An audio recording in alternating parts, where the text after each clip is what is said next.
Saudaraku yang dikasihi Tuhan, ajaran Yesus Kristus memang sering sekali tidak mudah dipahami.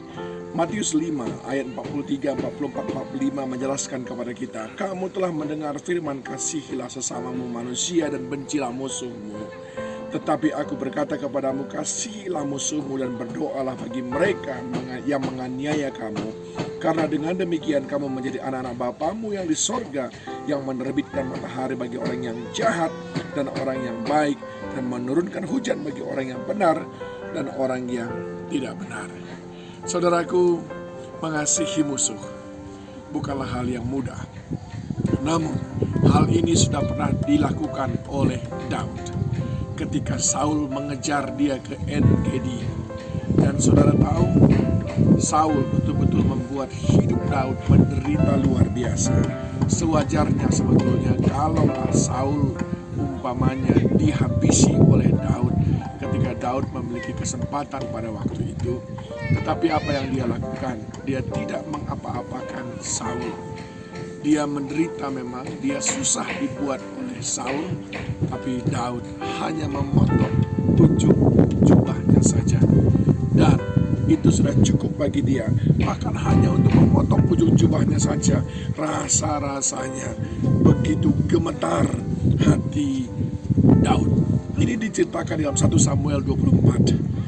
Dan ayat yang ke-6 dan yang ke-7 berkata, lalu berkatalah ia kepada orang-orangnya, dijauhkanlah Tuhanlah kiranya daripadaku untuk melakukan hal yang demikian kepada Tuanku, kepada orang yang diurapi Tuhan, yakni menjamah dia, sebab dialah orang yang diurapi Tuhan. Dan Daud mencegah orang-orang yang dengan perkataan ini. Ia tidak mengizinkan mereka bangkit menyerang Saul. Sementara itu Saul telah bangun meninggalkan gua itu, hendak melanjutkan perjalanannya. Seberapa besar kerinduan saudara, keinginan hati saudara untuk balas dendam kepada orang yang saudara benci. Seberapa besar kemauan saudara, dorongan yang ada pada saudara untuk ingin rasanya melakukan kejahatan kepada orang yang sudah jahat kepada saudara. Itu menunjukkan siapa kita, respon kita terhadap perlakuan buruk orang lain kepada kita, menentukan apakah kita anak Allah atau tidak. Saudaraku, Daud mengajarkan kepada kita sekali-kali tidak membalas kejahatan dengan kejahatan. Daud mengajarkan kepada kita, jangan mengizinkan orang lain yang mengasihi engkau untuk membalas sakit hatimu terhadap orang yang menyakiti engkau. Daud pertama memproteksi dirinya untuk tidak mau balas dendam kepada musuh yang paling membuat hidupnya susah sekalipun.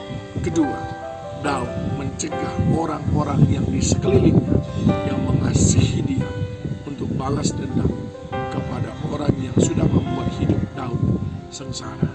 Dan semua itu adalah karena Daud menghormati Allah. Ketika engkau menghormati Allah, maka tidak akan pernah ada dendam dalam dirimu.